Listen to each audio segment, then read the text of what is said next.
So far, we've been manually writing out the paths for our URLs inside of our redirects, forms, and links. Today, we're going to learn how we can do this even better by using names or identifiers for our routes instead of the actual hard-coded paths. So we can give any of these routes within our routes.ts file an individual name using the as method on a per route definition basis. And the starter kit actually already gave us a route with a name manually defined as well for our home page. So by giving this route definition the name home, we can now reference it by that name home instead of the actual slash path anytime we need to redirect or reference this particular route definition inside of our code. Why might we want to do this? Well, the first is type safety. Whenever we generate or refer to these routes within TypeScript, AdonisJS takes steps to ensure that we're using routes that are actually defined at the type level. If we check out the .AdonisJS folder again, so if we scroll all the way up into our file tree, remember that this is where AdonisJS places its auto-generated files, and within here we'll find a routes.d.ts file nested within the server folder. AdonisJS generates this file list using our defined routes and their required parameters as well. So within our routes.ts file, we only saw the home page in particular having a name assigned to it, yet all of these other routes that are defined within here already have a name as well, as designated by the keys of the route definitions that we see within this file. We have a separated list of all of our route definition types, those specific to GET requests, head requests, post, and put. At this point, we don't have a delete defined, so delete is omitted from this list. The reason that all of these other routes already have a name, despite us only specifying a manual name on our home route, is due to a new behavior in AdonisJS version 7 that will pluck out a default name for the route using the controller's name in conjunction with the method of the controller that's being used, giving us the completed name of challenges.index, for example, for our /challenges path. Whenever we refer to routes using their names, AdonisJS is going to use this file to ensure that that route actually exists within our route definitions, in addition to ensuring that its parameter requirements are met as well. For example, our challenge show page requires an ID route parameter, and that's noted here in this type. So it's going to ensure whenever we reference this route anywhere that we're providing an ID parameter as well. So thanks to this default controller naming behavior, we actually don't need to specify an individual name for each of these routes because they already have one via the default behaviors. Whenever it comes to actually referencing these routes, we can start with our challenges controller. This is going to allow us to see exactly what I'm referring to via this TypeScript feedback. So instead of doing redirect/challenges here within our response, we can instead omit our argument altogether from the redirect and chain off of it an additional toRoute method off of that redirect. And whenever we enter into our string behavior, you'll notice that we get another one of these autocomplete lists similar to filling out the method of our controller inside of our route definitions, offering up a list of all of the routes that we have defined so far inside of our application. Since we were redirecting to /challenges, we would want to point this to challenges.index, the name of that route that we were previously redirecting to. This toRoute method accepts the name of the route as its first argument, and then if needed, it can accept the parameters as the second and additional options, including query string values inside of those options as the third argument. For our case, our challenge index doesn't require any of those, so we can leave it as is right here. But if, for example, we wanted to instead redirect back to our challenges show page, you'll notice that this one does require a route parameter of our ID. And so we're going to get a red squiggly noting that we do need to specify a value for that ID route parameter. So if we add in a comma here, we're going to notice via our tooltip that the challenge show requires a params with an ID value right there as well. So we get a lot of type feedback with this. As soon as we add in our ID, and we can just grab this directly off of our route parameters, everything goes back to being happy. Similar to our update, we can also go up to our store where we are also redirecting to /challenges, and we could do the same thing. So we can get rid of that argument and add in a toRoute,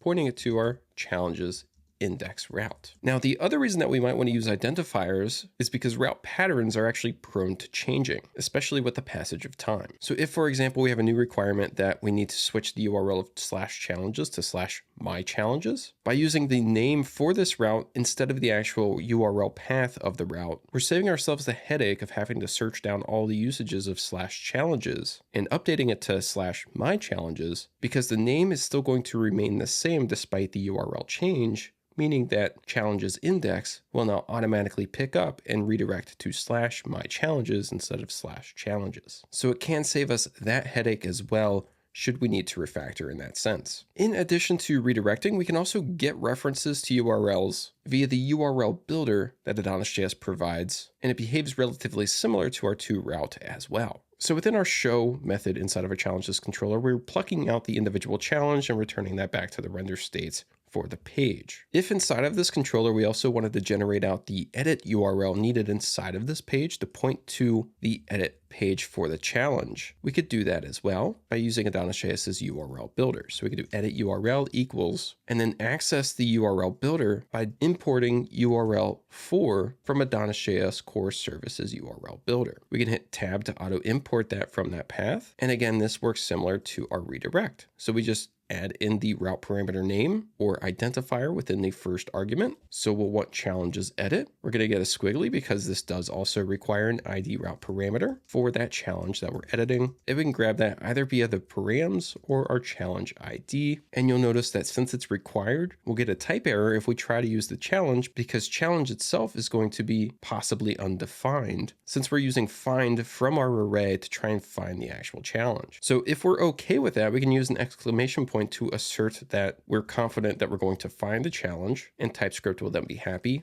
Or we can switch this to the one where we know it's going to be required via our route parameters. Then we'll pass that edit URL into our render state. And then finally within our pages show, I'm just going to command click into that to jump directly to that edge file. We can swap out the manually built URL right here with our edit URL, just like so. And with all that saved, if we jump back into our browser, we have our edit challenge button right here. If I hover over it, you can see down in the bottom left-hand corner that it is indeed pointing to the correct URL still. Fantastic. I'm going to go ahead and hit back there, jump back into our text editor. Because we don't need to necessarily build out the URL inside of our controller and pass it into our views to build out a URL.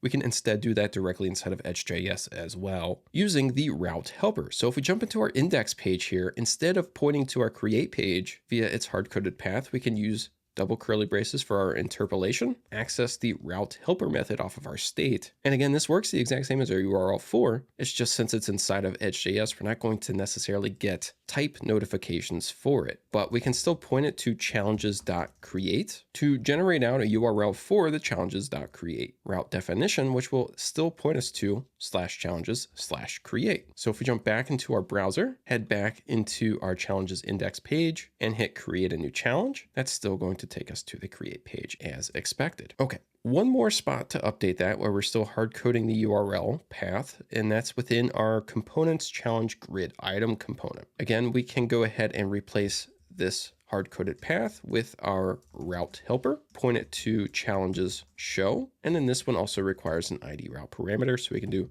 challenge.id to pass that in a-okay. Jumping back into our browser with that saved one more time, we should be able to click into any of our individual challenges, and that should still work a-okay. Fantastic. Finally, that leaves our forms. So if we jump back into our create page here, we're still manually referencing a path within our forms action attribute. We could do the same thing that we did with our hrefs and do interpolation here with our route helper pointing this to challenges store, and that would work a-okay. But via our components from the starter kit that have been provided, we actually have a better option. There is a form component here. It actually allows us to provide a route prop directly along with params and options, and it will take those and build out a URL for us directly inside of this component and apply it into the form's attributes automatically for us. In addition to this, we can also see that it's going to conditionally apply a CSRF field automatically for us if the method of the form submission is not a GET request, which again doesn't need the CSRF protection. So we can make use of this component to simplify things for ourselves. So let's jump back into our create page, and I'll put this right above first, and then we can get rid of our form altogether. So we'll do @form to apply our component. We need to still apply our fields as the child content to this form, so we won't make it self-closing. And then we'll provide as props our route's name as challenges store. And then we also need to provide in the method of post as well to note that this should not be a GET submission. Then where we're ending our form, we'll end our component. And now we can get rid of our form element altogether because the form component will do that automatically for us. And it will also take care of our CSRF field for us as well. So we can get rid of that too. So let's go ahead and give that a save, jump back into our browser one more time. This was our create page that we added this to. So we'll create a new one real quick. So we can just call this form component, give it 50 points, hit enter to submit. And sure enough, there it is right there, submitting still perfectly fine. We can do this as well for our edit page, where the URL for our action is a little bit more complex because again, we're using that HTTP method spoofing to switch on the server side our post request to a put whenever it matches against our route definitions. So again, let's go ahead and start by adding in our form component, and then we'll jump down to where we're ending this and add in our end designation. Inside of our props, we'll add in our route and provide its name of challenges.update. We need to also provide in the route